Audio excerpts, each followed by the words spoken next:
क्योंकि मैं तुम्हारे विषय में जो कल्पनाएं करता हूँ वे शांति की है, हानि की नहीं, ताकि तुम्हें आशा से भरा भविष्य मिले। यह यिर्मयाह के पत्र में लिखा है, अध्याय 29 वचन संख्या 11 में। इस वचन से हमें यही बोलना चाहता है कि बहुत बार हम हताश निराश हो जाते हैं। हमारे जीवन में कुछ कार्य करते हैं जिसमें हमें सफलता नहीं मिलती है, और या तो जब जीवन अनिश्चित लगता है तब यह वचन हमें याद दिलाता है कि परमेश्वर की योजना कभी भी हमारे विनाश की नहीं होती। भले ही आज संघर्ष कर रहे हैं, हम कार्य कर रहे हैं, सक्सेस नहीं मिल रहा है, लेकिन प्रभु हमारे कल को आशा से भर रहा है। हार मानना अंत नहीं है, आशा से आगे बढ़ना ही विश्वास है। प्रभु हमें आज विश्वास करने के लिए बुला रहे हैं।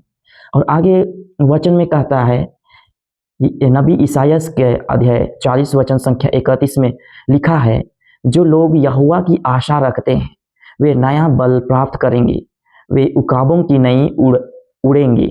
इसका मतलब यही है कि हम थकान या निराश और डर ये सब हमें रोकना चाहते हैं, हमें गिराना चाहते हैं इनके द्वारा, लेकिन जो प्रभु पर भरोसा करता है या रखता है उसे नया सामर्थ्य मिलता है। जब जैसे कि अब आंधी के ऊपर उड़ता है, वैसा ही विश्वास हमें परिस्थितियों से ऊपर उठाता है। फिर हम पाते हैं आगे यों के नाम के पत्र में अध्याय 4 में और वचन संख्या 13 में लिखा है, मैं सब कुछ उसके द्वारा कर सकता हूँ जो मुझे सामर्थ्य देता है। हम बहुत बार यही सोचते हैं कि ये मुझसे नहीं हो पाएगा, लेकिन आज प्रभु का वचन हमें यही याद दिला रहे हैं और इस वचन के माध्यम से हमें आत्मविश्वास का स्रोत सिखा रहे हैं। हमारी ताकत सीमित है, लेकिन मसीह की शक्ति असीम है। जब हम कहते हैं मैं नहीं कर सकता, तब परमेश्वर कहता है मेरे साथ सब कुछ संभव है। फिर ऐसे ही हम आगे पाते हैं नबी ईसायाह का ग्रंथ में अध्याय 41 वचन संख्या 10 में कहता है, डरो मत क्योंकि मैं तेरे साथ हूँ, घबराओ मत क्योंकि मैं तेरा परमेश्वर हूँ। हमें इस वचन से यही बताना चाह रहे हैं कि हमें आज डरने की आवश्यकता नहीं है। डर हमें अकेलापन पैदा करता है, लेकिन यह वचन हमें आश्वासन देता है कि हम कभी भी अकेले नहीं हैं, प्रभु हरदम हमारे साथ हैं। यही सच्चा साहस है जो आज प्रभु हमें देते हैं। हम बहुत बार यही सोचते हैं कि हम डर गए हैं, मुझे ये डर लगता है, ये करने से डर।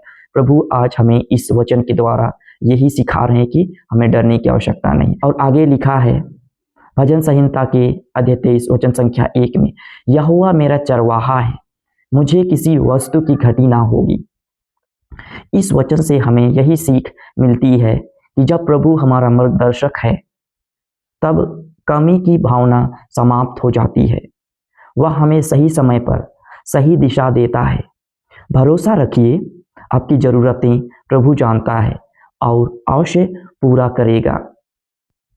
मेरे दोस्तों, मेरे दर्शकगण, मैं आप सभी को यही संदेश देना चाहता हूँ इस वचनों के द्वारा कि जीवन की चुनौतियाँ अस्थायी है, अभी है कुछ क्षणों के लिए। हम बोला जाता है कि हम हर रोज हारते हैं एक जीत पाने के लिए। वही जीत हमें कब मिलती है? जब हम प्रभु पर भरोसा रखकर अपना काम एकदम लगन के साथ करते हैं, विश्वास के साथ करते हैं। वही परमेश्वर भी आज हमसे प्रतिज्ञा करते हैं जो हमेशा हम लोगों के लिए खड़े हैं। इसलिए विश्वास रखिए, आगे बढ़ते रहिए और याद रखिए परमेश्वर आपके साथ हैं। इसलिए आप कभी असफल नहीं हो सकते हैं यदि आप निरंतर मेहनत करते रहेंगे। तो आज के वीडियो में इतना ही। Thank you.